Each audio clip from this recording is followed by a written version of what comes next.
따라합시다. 은혜 받읍시다. 은혜 받읍시다. 그러나 하나님의 은혜를 헛되이 받지 말라.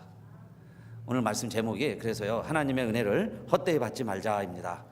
은혜를 받자. 그러나 하나님의 은혜를 헛되이 받지 말자. 이 말씀은 헛되이 하게 하지 말아라, 그런 의미도 되고요. 또 여기 헛되이 받지 말라 하는 말을 그 영어 번역에 여러 가지 번역이 있는데 크게 보면 이렇게 세 가지 단어를 썼습니다. receive God's grace인데 do not receive God's grace in vain 그랬어요. in vain, 헛되이 그런 말이죠. in vain, 소용이 없어지는 걸 in vain이라고 그래요. 그 은혜를 받았는데 in vain이 될 수도 있습니다. 또 다른 번역에서는 waste, 낭비한다, 그런 단어죠. waste, 은혜를 받았는데요, 은혜를 waste하는 거예요. 낭비할 수도 있어요. 그걸 헛되이 은혜를 받았다, 그렇게 말할 수도 있고, 또 스칸더라고 갬블하면서 큰 돈을 한 번에 다 날리기도 하죠. 그런 사람도 있습니다. 그것처럼 스캔더라고 번역한 영어 번역도 있습니다. 그러니까 은혜를 받았는데요, 그걸 다 송두리째 쏟아버리는 거예요. 그것도 역시 은혜를 헛되이 받았다, 그런 표현의 영어 단어라고 할 수 있습니다. 그러면 여러분요, 우리가 은혜는 받았는데, 은혜를 받았는데 그 은혜를 헛되이 받았다는 게 뭘까요? 은혜를 낭비했다 하는 이야기가 뭐겠어요? 자, 그래서 첫째로 오늘 바울은 고린도 교회에 편지하면서 이런 내용을 쓴 겁니다. 즉 우리가 다, 여러분, 구원받은 것은 무엇으로 구원받았어요? 믿음으로. 그런데 믿음으로 구원받았다는 게 뭐예요? 내가 한 일은 하나도 없는데 믿고 구원받았어요. 전적으로 예수 그리스도를 믿음으로 말미암아 우리 같은 죄인이 구원받게 됐어요. 죄의 삭시 사망인데 예수 믿고 그리스도의 피가 우리의 죄를 씻어주심으로 말미암아 우리가 영생을 얻게 됐어요. 그래서 우리가 구원받았으니까 그걸 믿어야 되는 거죠. 이미 예수 그리스도께서 이루신 일들을 내가 믿었다고, 그래서 내가 구원을 받았습니다. 그것을 뭐라고 표현하느냐? 그게 뭘까요? 믿음으로 구원받았다는 게 뭘까요? 나에게 있어서요, 믿었는데, 믿은 것뿐인데 팔자 고쳤죠. 죽을 자가 살아났어요. 영원한 생명을 얻게 됐습니다. 그걸 뭐라고 그래요? 은혜다. 할렐루야. 은혜인 줄로 믿습니다. 믿음으로 구원받아서 여러분, 우리가 죄 용서함 받고 영원한 나라 천국에까지 들어가게 되었어요. 하나님의 자녀가 되었어요. 그것을 은혜라 이렇게 표현해요. 은혜다. 그래서 너희가 그 은혜를 인하여 믿음으로 말미암아 구원을 얻었나니 이것이 너희에게서 난 것이 아니요 하나님의 무엇이다 그랬어요. 선물이다 그랬습니다. 그러니까 선물을 받은 자는 은혜 받은 거죠. 기프트예요. 은사를 받았습니다. 은혜를 받았어요. 자, 그렇게 우리가 은혜를 받았다, 그 이야기입니다. 그렇게 구원을 받았어요. 믿음으로 구원을 받았습니다. 그런데 성경은 뭐라고 이야기하냐면, 우리가 은혜 받을 때 하나님이요, 우리를 다 듣고 계셨고 구원의 날에 하나님 우리를 도와주셨어요. 자, 그래서 보라, 지금은 구원의 날이요 은혜 받을 때다 그랬습니다. 그리고 모든 사람들이 다 은혜 받고 구원받는 거예요. 믿고 구원받는 거예요. 그게 은혜라, 그 말입니다. 자, 그런데 바울이 그렇게 해서 고린도 지역에 전도를 해서 은혜로 구원받고 성도들이 생겨났죠. 그 다음에 갈라디아 교회에도 예수를 전했어요. 복음을 전했어요. 그랬더니 갈라디아 교회에 있는 사람들도 그 예수를 믿었어요. 그래서 은혜로 구원을 받았습니다. 자, 그렇게 지내던 고린도 교회나 갈라디아 교회에 바울이 없는 사이에 어떤 일이 벌어졌냐면은, 다른 사람들이 와가지고요 복음을 변하게 만들었어요. 특히 유대인들 중에 예루살렘에서 온 사람들이 뭐라고 이야기하냐면은, 우리가 예수를 믿어도 다 우리 뿌리가 유대교회에 있는데 하나님 말씀에 의하면 할례도 받고 모세의 전통도 지키고 제사도 드리고 이런 일들을 해야지 어떻게 믿고 구원받았다고 아무것도 안 하냐, 그 말씀이에요. 아무것도 안 하면서 구원받았다고 그럴 수 있느냐? 구원받았다면은 그래도 좀 뭔가 달라야 되지 않느냐? 그러면서 일부에서는요 할례도 행하라 그러고, 그 다음에 또 율법도 가르치는 거예요. 자, 율법에 의하면 이런 일들도 있다 그러면서 이런 조항들, 이런 율법은 우리가 지금까지 이 교회가 또 우리 유대인들은 전통적으로 지켜왔으니 자 이런 것들도 지켜야 되지 않느냐. 그리고 그들을 유혹하고 믿음에서 흔들리게 만들고 은혜를 점점 실족하게 만드는 거예요. 은혜를 까먹게 만들었어요. 그죠? 그래서 여러분 우리가 구원받았다는 것이 몇 프로 나의 노력과 몇 프로 하나님의 은혜로 우리가 구원을 받았을까요?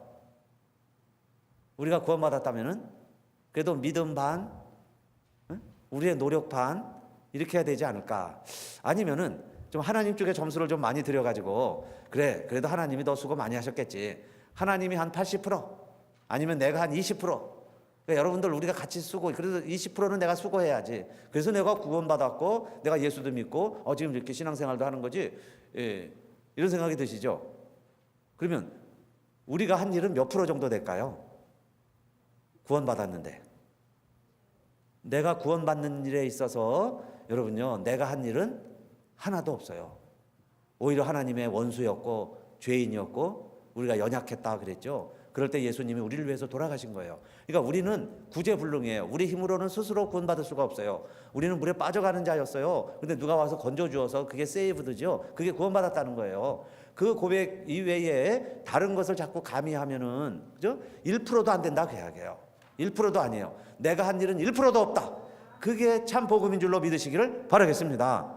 그런데 갈라디아서에 보니까 다른 복음을 와서 너희가 전하는데 다른 복음을 받아들이는 게 처음엔 내가 이상하다 바울이 그렇게 이야기해요. 그리고 다른 복음은 없습니다 강조하고 심지어는요 하도 이런 유혹이 많으니까 다른 복음을 전하는 자는 저주를 받을지어다. 다른 복음을 전하는 자는 저주를 받을지어다. 그러면서 바울이 갈라디아 교회 편지할 때는 다른 복음이라는 이야기를 한 번에 4번이나 쓰면서 마지막에는요 저주까지 하는 거예요.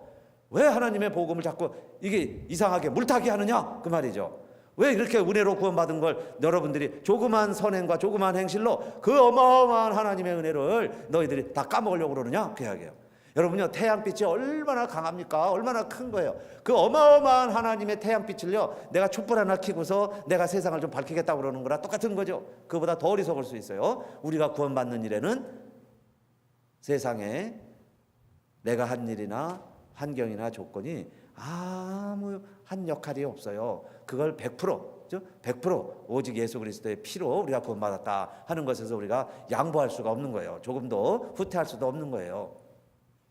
만약에 다른 방법으로도 우리가 구원받을 수 있다면은 한번 생각해 보세요, 여러분. 예수님이 우리를 위하여 피 흘려 돌아가신 일 아니고도 우리가 거룩해지고 깨끗해질 수 있는 길이 있다면, 천국에 갈 수 있는 길이 있다면 예수님이 잘못 돌아가신 거죠. 예수님이 실수하신 거죠. 예수님 보고도 당신이 잘못했습니다. 실수했습니다. 그렇게 말씀드려야죠. 왜? 나는 예수님 믿지 않고도 예수 그리스도의 피 아니고도 하늘나라에 갈 수 있다고 믿으니까. 그렇죠? 자, 그래서 첫 번째 여기 다른 복음은 없다 하는 것, 이 세상의 여타의 모든 것으로도 그 이야기예요. 구원의 문제는 100%입니다. 100%. 양보가 없어요. 100%. 그런데 교회마다 또 시대 사조에 따라서 또는 때로는요 어떤 지역과 어떤 시대에는 정치적인 색깔에 따라서 교회가 이 여타의 것들을 자꾸 인정하는 경우가 있어요. 복음 외에 다른 복음을 자꾸 섞는 수가 있습니다. 지금부터 한 300~400년 전에 그 러시아 정교회, 러시아에서는요 이런 일도 있었습니다. 그 황제가, 러시아의 황제가 개혁을 해가면서 러시아 지역의 사람들이 수염을 많이 기르죠. 콧수염, 턱수염을 많이 길렀습니다. 그러니까 이 표도로라고, 그게 베드로입니다. 베드로를 러시아로 말하면 표도로예요. 이 표도로 황제가 황제예요. 그래서 나라를 개혁시켜 보려고 수염을 깎아라 그랬습니다. 이 수염들이 이렇게 기르면은 좀 멋은 있어 보이지만은 이 청결이나 좀 이렇게 실용면에서는 좀 부족하잖아요. 그렇게 해서 좀 어려움이 있을 것 같아요. 안 길러봤지만은. 그러니까 이 황제가 수염을 다 깎아라 그 이야기입니다. 다 깎아라. 그런데 교회가요 러시아 정교회 성직자들을 중심으로 이 수염을 깎으면은 하나님 앞에 불경하다고 생각을 했어요. 남자들이 수염을 깎으면은 아니 어떻게 맨 얼굴로 하나님 앞에 나가냐. 그래서 보통 사제들 성직자들이 다 기르죠. 수염 이렇게 기릅니다. 그게 불편해도 하나님 앞에 민머리로 못 나간다. 그런 믿음이 있었던 거예요. 전통이죠. 그게 초대교회 고린도 교회도 있었죠. 여자들 수건 쓰느냐 안 쓰느냐 문제 가지고도 또 요즘에 지금 우리나라에서도 그런 사건이 있었죠. 아시아나 항공 기장이 수염을 안 깎았습니다. 그랬더니요, 면직, 해고, 막 운행을 안 시켰죠. 그리고 재판을 다시 받았는데 이번에 뭐 다시 뭐 복직이 되는 것 같아요. 이게 수염 문제가 이게 오늘날에도 이게 진짜 문제구나, 그렇죠? 기장이 수염을 깎아야 되는데 안 깎았다고 이야기해요. 이것처럼 자, 그런데 교회가 그러면 어떤 입장에서 해야 되느냐 이겁니다. 수염을 깎아야 되느냐 안 깎아야 되느냐. 그런데 그때 이 교회는 그런 결정을 내렸어요. 아무리 사회가 수염을 깎으라 해도 우리는 수염 깎지 말자. 하나님 앞에 수염 깎고 남자들이 예배 드릴 수 없다. 그러니까 이제 나라에서도요, 강경하게 나갑니다. 그러면 우리 옛날에 왜 장발도 단속해서 벌금 내게 한 적이 있었죠. 그것처럼 수염 긴 사람들 길거리에서 만나면요, 러시아 경찰들이 벌금을 내게 했어요. 세금을 더 내게 했습니다. 막 붙잡아다 세금을 내게 하는 거예요. 그러면 교회가 이제 어떻게 하겠어요? 교회가 점점 더 강하게 반대를 했습니다. 수염 깎지 말아라. 수염 깎는 자는 천국에 못 간다. 그렇게 이제 설교를 하는 거예요. 수염 깎으면 천국에 못 간다. 그러니까 벌금을 내더라도 수염을 깎지 말아라. 우리나라에서도 단발령 개화 초기에 그런 일이 있었죠. 머리 깎으라 그러니까 여러분 상투 투구 지낼 때 그 상투를 잘라버리면요, 조상님들께 미안하다고 죄송해서 목숨 끊는 사람도 있었고요, 숨어서라도 끝까지 상투 안 잘리려고 그렇게 하던 시절도 있었어요. 다 옛날 이야기죠. 근데 지금 다 머리 우리 다 짧게 지내죠. 짧게 깎고 지내잖아요. 그러니까 지금 러시아에서 그 당시죠, 한 300년 전에는 그래서 수염 안 깎는 게 저항운동의 일종이 됐습니다. 그게 신앙을 지키는 비결이라고 생각을 했어요. 그런데 그게 전통이었지 그게 구원의 문제하고 상관이 없는 거죠. 수염 깎는다고요 천국 안 가는 게 아니에요. 수염 기른다고 천국 가는 것도 아니고. 우리에게 있어서 여러분요, 제가 몇 주 계속 말씀드렸죠. 큰일 아닙니다. 큰일 아닙니다.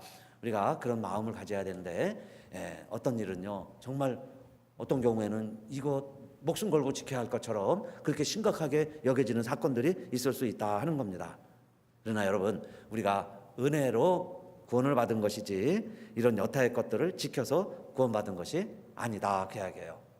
그러니까 우리가 때로는 시대와 그 상황에 따라서 어쩔 수 없이 지키려고 노력하는 것들이 있을 수는 있지만은, 그러나 그것들이 복음하고 연결이 됐을 때 이걸 내가 받아들이면 다른 복음이 되는 수가 있어요. 여러분, 다른 복음에 대해서는 바울이 단호하게 이야기합니다. 참 이상하다 저주가 있을지어다. 그러니까요, 믿음으로 구원받는 것에 대해서는 여타의 우리가 쇼에 양보도 할 수 없어요. 그 말씀을 변질시켜서도 안 되는 겁니다. 그 다음에 두 번째, 만약에 그렇게 해서 다른 복음을 인정한다면 은혜를 헛되이 하는 거예요. 하나님의 은혜가 헛되게 되고 마는 거죠. 자, 그 다음에 두 번째, 하나님의 은혜를 헛되이 하지 아니하려고 바울은 두 번째로 이렇게 고백을 하죠. 그게 고린도후서 6장 3절입니다. 내가 하나님의 일을 하는데 나의 나된 것은 하나님의 은혜로라 그랬어요. 하나님의 은혜다. 나의 나된 것은 하나님의 은혜입니다. 그 하나님의 은혜가 헛되지 아니하여서 내가 지금 이 사도의 직분을 감당하고 있습니다. 이렇게 말했어요. 그런데 고린도후서 6장 3절이죠. 우리가 이 직책이 회방을 받지 않게 하려고 무엇에든지 아무에게도 거리끼지 않게 하고 누구에게도 무엇을 하든지 내가 다른 사람들에게 비난받는 일은 아니하려고 했습니다. 그리고 우리는 모든 일에 4절입니다. 하나님의 일꾼으로 자천하여 많이 견디는 것과, 그리고는요 4절부터 시작해서 10절까지 많은 단어들이 나오죠. 많은 단어들이 나와요. 왜 이런 일들을 했느냐 이겁니다. 그런데 바울이요 굉장히 논리적이고 수학적인 사람이에요. 이걸 보면 이 모든 일들을 합니다. 그런데요 9개로 묶을 수 있어요. 그 다음에 그 9개는 3개로 묶을 수 있습니다. 이 모든 것들을 다 내가 그 사도의 직책을 잘 감당할 수 있도록, 내가 이 직책을 감당하면서 하나님의 영광을 가리우지 않게 하기 위해서, 내가 이것을 잘 인내함으로 하나님의 은혜를 다 까먹지 않게 하려고, 하나님의 은혜를 다 까먹을 수가 없어서 내가 이 모든 것들을 잘 지켰다는 거예요. 잘 지켜냈다는 겁니다.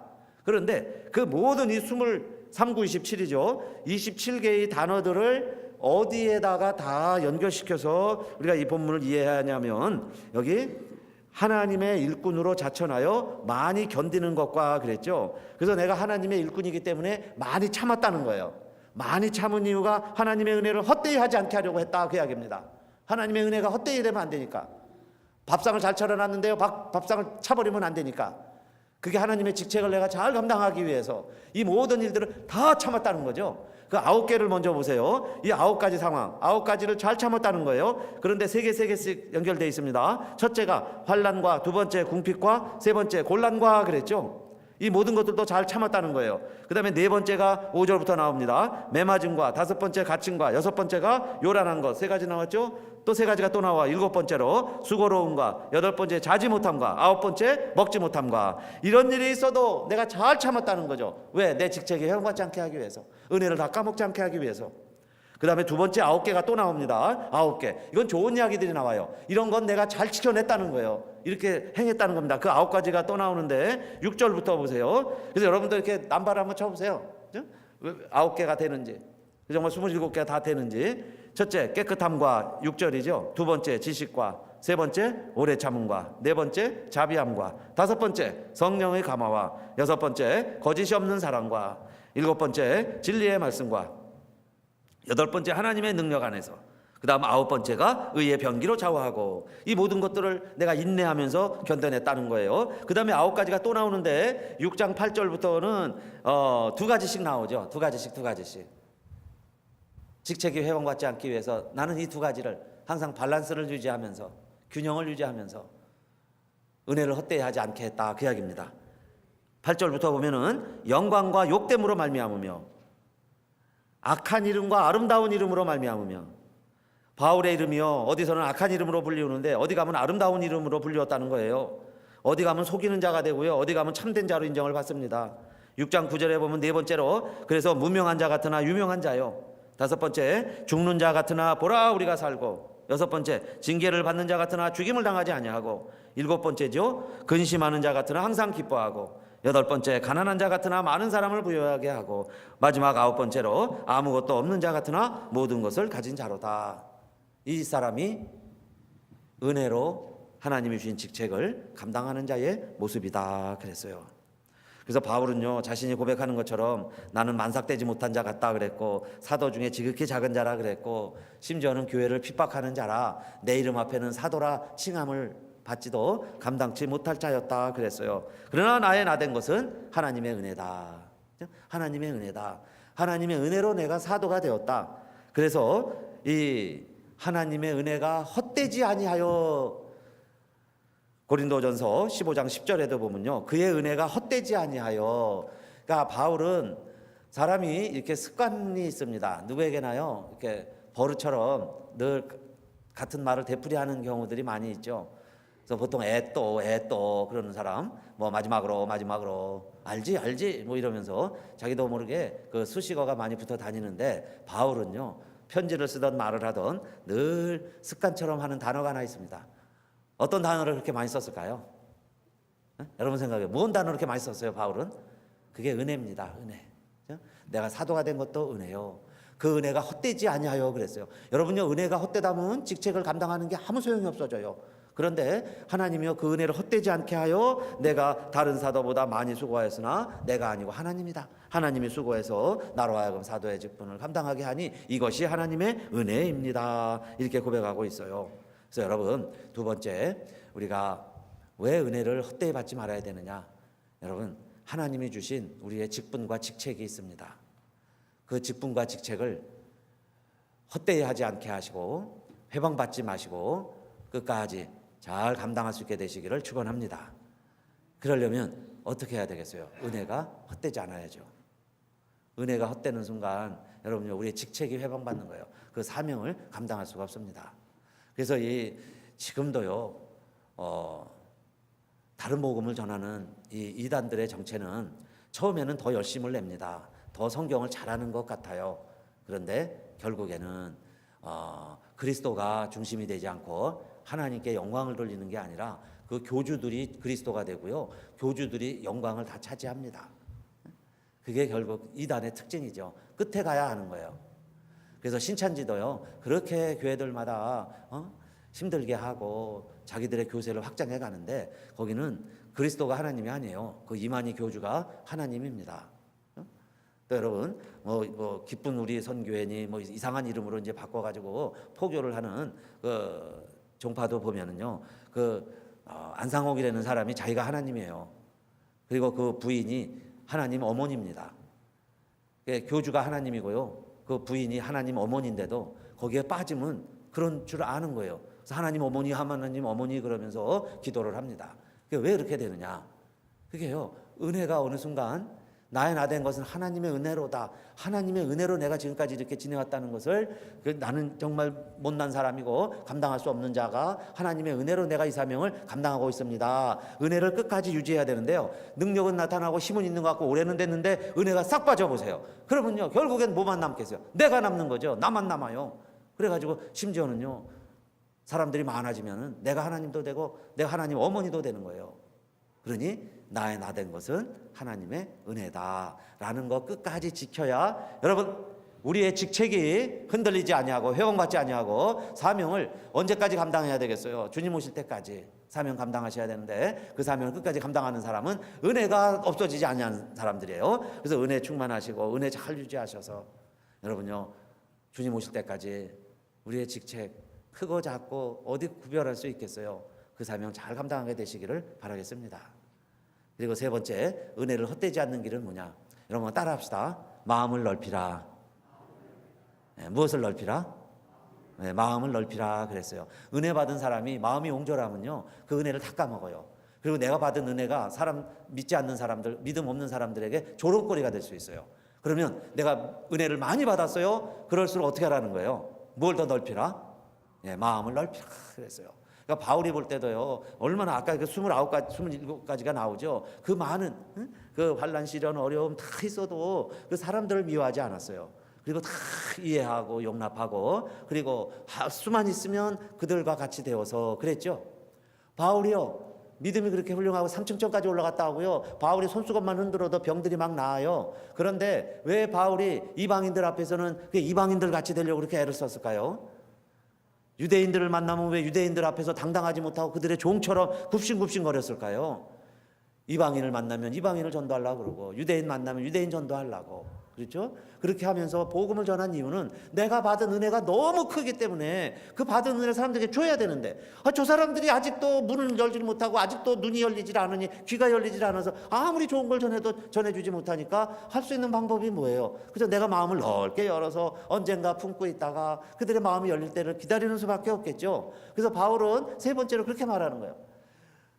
믿음이 있는 사람들이 옹졸해지기 쉽고요 은혜 받을수록 좁아지기가 쉬워요. 그러니까 세 번째 마음을 넓히십시오. 마음을 넓히십시오. Open your mind wide 그랬어요. wide 넓게 열라는 거예요. 넓게 넓게 열려면 어떻게 하겠어요? 내가 마음을 넓게 열려면 뭐 문이 있어서 작구가 있어서요 이걸 어떻게 내리고서 마음을 열겠습니까? 그러니까 마음을 넓히라 하는 이야기는 다른 말로 한다면 상대방을 이해하라 그런 뜻이에요. 이해하라. 그러니까 이해하는 것이 마음을 넓히는 길이고요. 이해하는 게 사랑하는 거예요. 내가 사랑합니다 하는 이야기는 이해하는 거예요. 이해는 노력이에요. 그런데 내가 아가페 의지를 가지고요. 이해하려고 노력하는 거예요. 그러지 않으면 우리 마음이 옹졸해진다는 거예요. 은혜 받을수록 옹졸해질 수 있어요. 좁아질 수 있어요. 그래서 내가 자식의 마음을 가지고 그랬죠. 자녀에게 말하듯 부모와 같은 심정으로 교우들에게 하는 말이 마음을 넓히라 그랬습니다. 왜냐? 여러분요 내가 마음을 넓히지 않으면 그 다음에 어떻게 될까요? 내가 받은 은혜는 많은데 마음을 넓히지 않으면 뭐가 되겠어요? 여러분요 거기에서 천국을 경험하지 못하는 거예요. 오히려 갈등이 심해지면서 지옥을 살아낼 수 있어요. 지옥이 될 수밖에 없죠. 그러면 어떻게 해야 되겠어요? 내가 천국을 살아야 되니까 마음을 넓히라 그 이야기예요. 그래서 마음을 넓히려면 이해해라는 말이고 이해한다는 뜻이 뭐냐? understand죠. understand. 그러니까 항상 이해가 안 될 때 마음이 내가요 자꾸 닫혀질 때 어떤 마음이 천국을 소유할 수 있는 마음이냐 아래에 내려가 보는 거죠. 언더스탠드 해보는 거예요. 그래서 그 밑에 내려가서 생각해 보면 그 사람을 좀 이해할 수 있습니다. 이해할 길이 열릴 거예요. 이해의 문이 열리기 시작을 할 겁니다. 그게 언더스탠드라는 거죠. 밑에 내려가서 생각해 보는 거예요. 그 사람 입장이 돼서 밑에 내려가서 그렇게 해서 마음을 내가 넓히라. 큰 사람이 마음을 넓혀야죠. 믿는 사람이 마음을 넓혀야죠. 그런데 그런 마음이요 물이 흐르는 마음입니다. 물 흐르듯이, 그런 말 많이 쓰죠. 물 흐르듯이. 물이라는 것은 항상 위에서 아래로 내려가죠. 물이 위에서 아래로 내려가지 거꾸로 올라가는 거 보셨어요? 분수 같은 거는 전기로 모터를 통해서 억지로 올리니까 그지? 물은 자연스럽게 내려가게 돼 있어요. 높은 곳에서 낮은 곳으로 계속 흘러갑니다. 그러다가요 방해가 있으면은 돌아가죠. 그거 물이요 뭐 어떻게 하질 않아요. 그냥 슬며시 옆으로 돌아갑니다. 좌로 돌아가고 우로 돌아가고. 그래서 그게 길면 그냥 끝에까지 쭉 가서 또 낮은 곳 찾아서 가는 거예요. 그래서 물이 굽이굽이 흐르지 사람이 만든 수로 마냥 일직선으로 쭉 돼 있는 그런 물길은 별로 없습니다. 강도 보면요 굽이굽이 다 흘러져 있어요. 크게 보면 다 굽이굽이 흘러갑니다. 왜 그러느냐? 낮은 곳으로 흘러가다 보니까 굽이굽이 또 좁은 곳에서는 졸졸졸 흘러가게 돼 있어요. 그게 물의 지혜죠. 물의 삶이에요. 그러다가 어느 곳에 가면요 보이지도 않습니다. 왜? 다 스며들었으니까.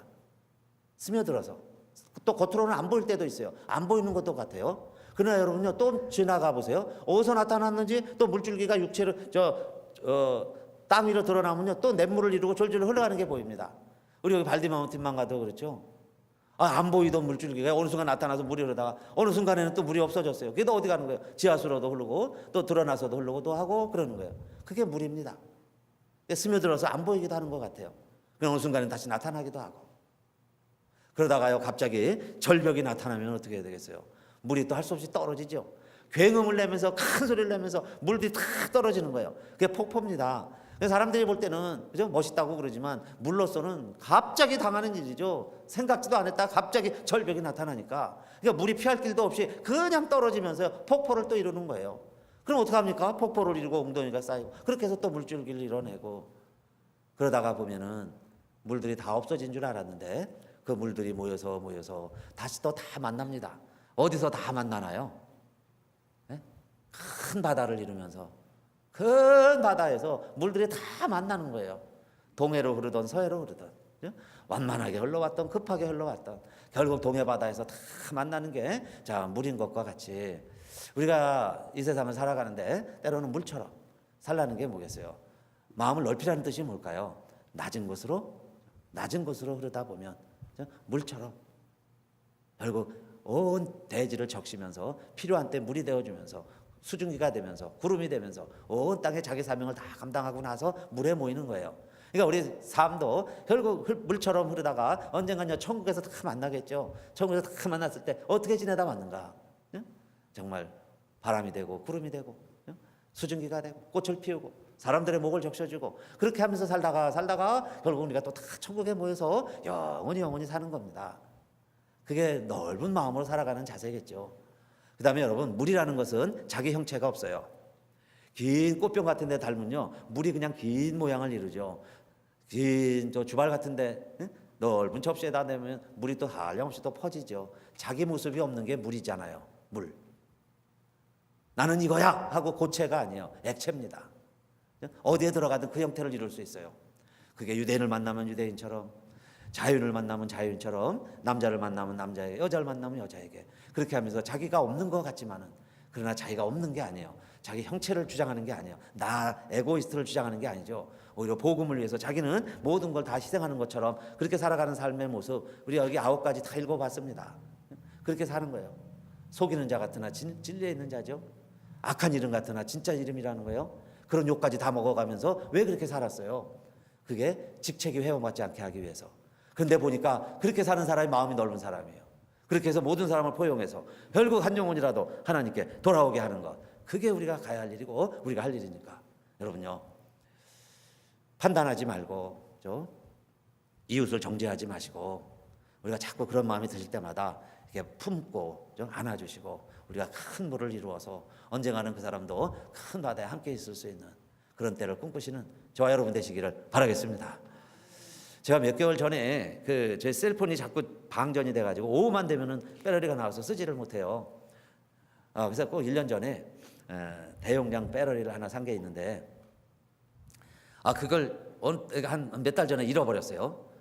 그래서 그걸 아무리 찾아도 없습니다. 이상하다 어디에 갔을까? 아무리 찾아도 없어요. 근데 제가 제 사무실이나 이제 차에 어디 갈 때 차에 있으니까 그 두 가지를 주로 집이고 근데 아무리 찾아도 없어요. 그런데 사람이요 뭐가 하나 없어지면은 찾는 걸 못 찾으면은 주변에 있는 사람들이 다 누구처럼 보일까요? 예? 저 혹시 내 거 가져간 사람 아닌가? 그런 생각이 드는 거예요. 다. 왜 없어졌을까? 발이 달린 것도 아닌데 왜 없어졌지? 왜 없어졌지? 그러고 있는데 그래도 제가 누구한테 이렇게 말을 하면은 그게 도둑놈 취급하는 것 같잖아요. 그래서 사실 안 하고 그냥 참고 그러고 있었는데 이제 가족들에게만 물어봤죠. 혹시 치웠느냐, 어디다 따로 놨느냐. 다 안 그랬대요. 다 없다고 그러는데 제가 며칠 전에 찾았습니다. 며칠 전에 어디서 찾았느냐? 제가 여기 사무실에 소파가 이렇게 있죠. 소파가 있는데 그 틈 사이에 그게 들어간 거예요. 소파 사이에 쏙 들어가니까 이제 안 보이잖아요. 그래서 그걸 탁 찾는 순간에 마음으로 얼마나 우리가 많은 판단을 하고 정죄를 하고 의심을 하고 그렇게 살아왔는가. 그런 게 굉장히 부끄러워지는 거예요. 자신이. 그러니까 그런 일들은 바로 드러났으니까 알게 된 거죠. 바로 드러났으니까. 사실이 드러났으니까. 거기서 자기가 잊어버린 거예요. 여러분, 모든 문제와 갈등이 있을 때 그렇게 생각합시다. 그냥 나에게 있다. 일단은 그냥 상대방 브레임하기에 앞서서요. 일단 나에게 문제가 있구나. 그게 물이 되는 거죠.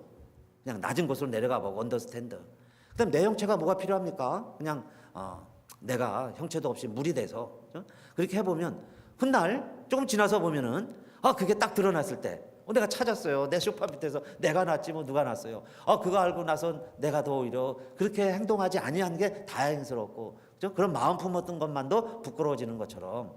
그러니까 내가 그렇게 부끄러운 인생을 살지 않으려면 미리 어떻게 하자는 거예요. 어떤 일이 벌어질 때 이게 분명한 생각이 들더라도 미리 판단하지 말고 정죄하지 말고 여러분이 오늘 말씀 세 번째 꼭 기억했으면 좋겠어요. 무엇을 넓히라? 네, 마음을 넓히자. 누구의 마음을 넓히라? 네, 내 마음을 넓혀야죠. 상대방 보고 넓히라 그러지 마시고 내 마음을 넓히자.